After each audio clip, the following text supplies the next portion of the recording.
Well, that sounds cool. To your beat.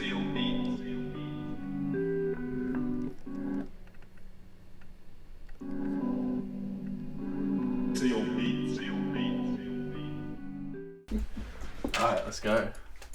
So I got my melody. I'm gonna put an EQ on it. I need to add a bass now.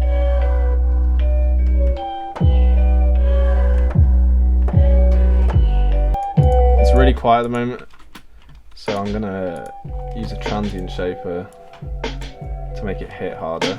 I'm gonna mess around and manipulate the sample a bit, maybe stutter it.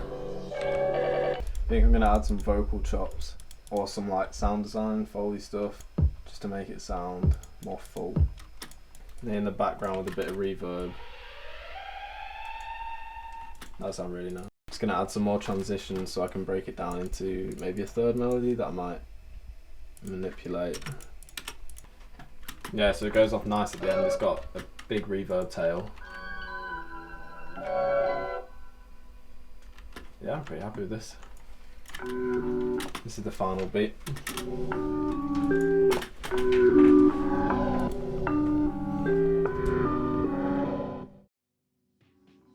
What's it like living in a house with people who do similar work to you?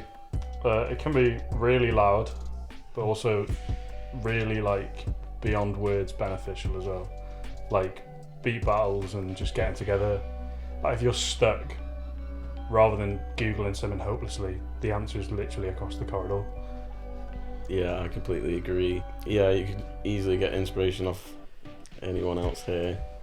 Yeah, I'm gonna say that because everyone thinks about different, everyone thinks about the music differently.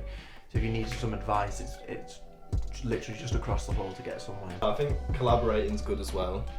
Like, it's just so much easier to get your ideas out with another person there. It makes you more critical about your own work as well.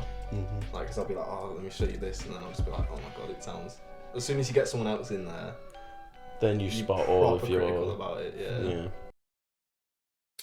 So I decided to go to the studio the next day because I had like a random burst of inspiration and I wanted to add a few things, check my mix. I think it's always good to go to the studio where they've got like professional equipment to check my mixes so I can master it, just do the final touches of the beat. So I'm thinking of adding like a choir or some strings to the beat. I think this is going to be more of an ambient string sound, so I'll record it in.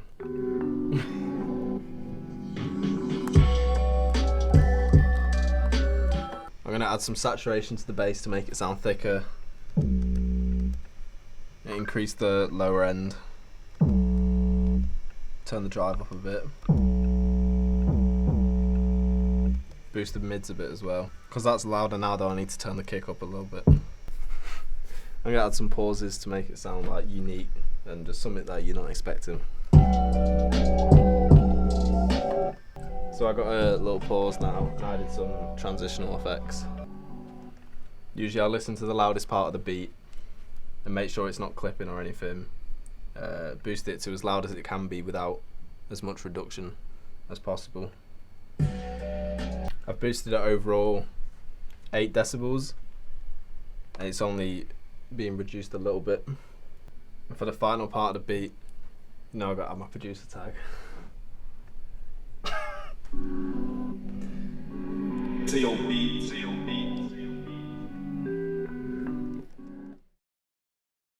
Where do you guys see yourself going in the future? I mean, hopefully just to work with as many insane artists as possible. I'd quite like to just work with some artists and do good shit. Yeah, That's the goal. that is the goal. Just to be a producer and have like big name contacts and actually make money off it and have it as a full-time job. I reckon I've always been fascinated by starting a label, so I'd like to be a producer and do all the work myself until you get big enough so that you can just pay other people to do it for you while you're making the money still. Jacob's got the smartest plan out of everyone. You did Yeah. have the smartest plan, yeah. Work smart, not hard. I want to have just as many sources of income through music as possible. Not in like a money grabbing way, but like if I'm Sustainability. flexible within the industry, it's going to be easier for me to make Yeah. it.